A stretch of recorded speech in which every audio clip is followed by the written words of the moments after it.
Video பார்த்துட்டு எல்லாத்துக்கும் வணக்கம். இன்னைக்கு என்ன பார்க்க போறோம்னா 10 மைண்ட் ப்ளோயிங் சர்க்கிள் பேட் தான் பார்க்க போகிறோம். நம்மளுடைய சேனலுக்கு நீங்கள் ஃபர்ஸ்ட் டைம் பார்க்கீங்கன்னா சேனலை மறக்காமல் சப்ஸ்கிரைப் பண்ணிக்கோங்க. பக்கத்தில் இருக்கக்கூடிய பெல் ஐக்கானை கிளிக் பண்ணிக்கோங்க.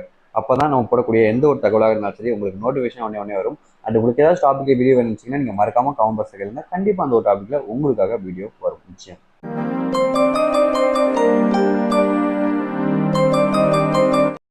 நீங்கள் விரும்பும் ஆண் உங்களிடமிருந்து தள்ளி போவது, பேசாமல் இருப்பது என்று இருந்தால் கண்டிப்பாக அந்த ஆண் உங்களை விட்டு செல்ல போகிறார்கள் என்று அர்த்தம்.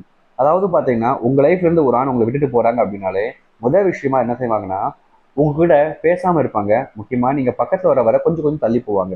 இந்த ஒரு விஷயம் நடந்துச்சுனாலே அவங்க லைஃப் விட்டு போறாங்க. என்ன ப்ரோ சொல்றீங்க, லூஸ்தனமா பேசுறீங்க அப்படின்ற எண்ணங்கள்லாம் வரும் நிறைய பேருக்கு. பட் உண்மையான ரீசன் அதுதான். ஏன்னா இந்த இடத்துல நீங்க ஒருத்தவங்க உங்களை விட்டு நகர்றாங்க அப்படின்னாலே, உங்களை விட்டு கொஞ்சம் தள்ளுறாங்கனாலே உங்களை விட்டு டிஸ்டர்மினேட் பண்ற ட்ரை பண்றாங்க. முக்கியமா உங்க இடத்துக்கு உங்களை விட்டு தள்ளி வேற ஒருத்தங்க இங்க வரலாம். அப்படி இல்லைன்னா அவங்க வேற ஏதாச்சும் ஒரு பிளான் வச்சுக்கிட்டு எப்படியாச்சும் உங்களை கழட்டி விடணுன்றதுக்காக இதுபட்ட விஷயங்களும் பண்ணலாம். பட் நிஜமா இது நடக்கும்.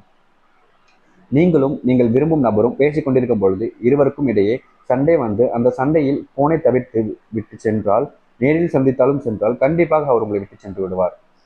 நீங்க போன் பேசிக்கிட்டு இருக்கீங்க, சண்டை வருது, போனை கட் பண்றாங்க, பேசாம தவிர்க்காங்க, கொஞ்ச நாட்கள் அப்படியே போகுது.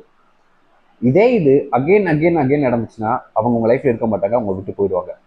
ஒரு டைம் நடந்தா பிரச்சனை இல்லை, அது கோபத்தில் நடந்திருக்கும். 2 டைம் நடந்தா பிரச்சனை இல்லை, கோபத்தில் நடந்திருக்கும். அகைன் அகைன் நடந்தா காரணம் என்னன்னா நீங்க பண்ணக்கூடிய விஷயங்கள் அவங்களுக்கு பிடிக்கல, உங்களுக்கு 2 கேரக்டருக்கும் செட் ஆகலை. ஸோ அந்த ஒரு ரீசனால விருப்பிட்டு போயிடுவாங்க. நீங்கள் மீண்டும் மீண்டும் அவரிடம் கெஞ்சி அவர்களை உங்களோட வைத்துக் கொள்ள நினைத்து நீங்கள் எதை செய்தாலும் அது அனைத்தும் அவர்களுக்கு புரியாது. உங்கள் மீது இன்னும் கோபத்தையும் உங்கள் மீது காதலையும் இல்லாமல் செய்யும். இங்க நிறைய பேர் ரிலேஷன்ஷிப்ல ஒரு பையன் உண்மையா இருந்திருப்பான், ஒரு பொண்ணு உண்மையா இருந்திருப்பா.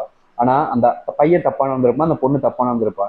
இந்த டைம்ல என்ன பண்ண முடியும்னா அவங்களுக்காக நீங்க பண்ணக்கூடிய விஷயங்கள் கெஞ்சுறது, அவங்களுக்காக நிறைய விஷயங்கள் பண்ணி அவங்களோட பிறநாளுக்கு நிறைய விஷயங்கள் பண்ணி அப்படின்னு எல்லா விஷயமும் அவங்களுக்கு சந்தோஷத்துக்காக நீ பண்ணுவீங்க. ஆனா அது எல்லாமே அவங்களுக்கு தப்பா தான் தெரியும், அவங்களுக்கு கோவம் தான் வரும். உங்க மேல இருக்கக்கூடிய காதல் இல்லாம பண்ணிடும். உங்க ரிலேஷன்ஷிப் பொறுத்த வரைக்கும் நீங்க பண்ணக்கூடிய விஷயங்கள் இங்க நிறைய பேர் லைஃப்ல கஷ்டத்தை தான் கொடுத்துருக்கு. ஐ மீன் பாத்தீங்கன்னா நீங்க சந்தோஷப்படுவாங்கன்னு பண்ணுவீங்க, பட் கஷ்டத்தை தான் கொடுக்கும். ஏன்னா உங்களுக்கு பிடிக்கல போது நீங்க என்ன பண்ணாலும் அது தப்பா தான் தெரியும்.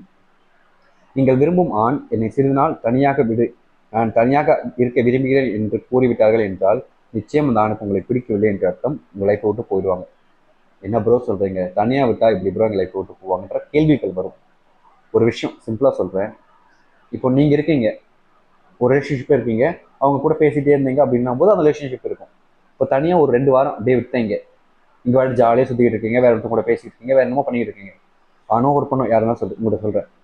இப்படி இருக்கும்போது அவங்க மேல இருக்கக்கூடிய ஃபீலிங், அவங்க மேல இருக்கக்கூடிய அந்த காதல் எல்லாமே போயிடும், இருக்காது.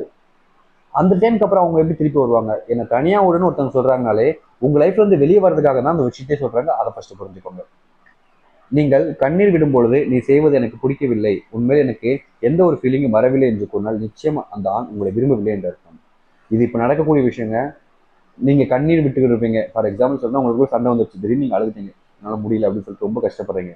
அந்த டைம்ல சரி சரி நான் இனிமே பண்ண மாட்டேன், சாரி நீ அழாத ப்ளீஸ் ப்ளீஸ் அப்படின்னு வந்து நீ அழுத எனக்கு கஷ்டமா இருக்கு அப்படின்னு சொல்றது வேற.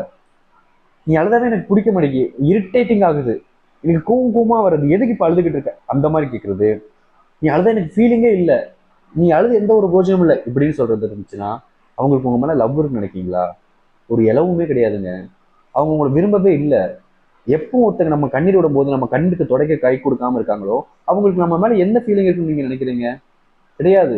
நீங்க நினைச்சுக்கிட்டு இருக்கலாம், அது கிடையாது. அதுதான் உண்மை. ஸோ கைஸ், இந்த ஒரு வீடியோ அவ்வளோதான். உங்களுக்கு புரிஞ்சிருந்துச்சு பிடிச்சிருந்துச்சுன்னா லைக் பண்ணுங்க, சப்ஸ்கிரைப் பண்ணுங்க. இல்லை இப்படிலாம் கிடையாது அப்படி இப்படின்னு சொல்றீங்கன்னா அது உங்களோட விருப்பம், அது சொல்ல வரல. பட் இப்படி நடக்கக்கூடிய விஷயத்த உங்கள்ட்ட சொல்றேன். அது நம்புறது நம்பாம இருக்கிறது, ஏத்துக்காம இருக்கிறது உங்களோட விருப்பம். ஸோ இதே மாதிரி வேற நிமிஷம் வீடியோ பார்க்குற வரைக்கும் சீதடா, பபாய்.